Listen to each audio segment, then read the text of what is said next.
amalan-amalan sunnah yang kita kerjakan itu bisa menutupi kekurangan yang terjadi pada amalan-amalan yang wajib. Ya.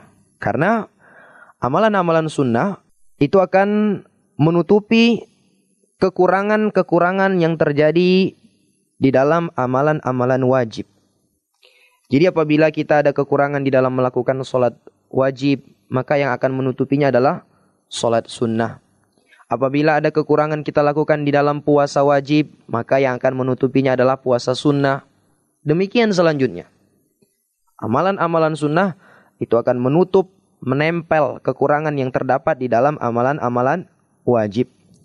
Wa yadullu alaihi haditsu Abi Hurairah. Di antara dalilnya adalah hadis yang datang dari sahabat Abu Hurairah radhiyallahu taala anhu yang diriwayatkan oleh Imam Ahmad. Nah, kata beliau, setelah beliau menyebutkan kepada kita bahwasanya amalan sunnah itu akan menutupi kekurangan-kekurangan yang terdapat di dalam amalan wajib, beliau datangkan dalilnya.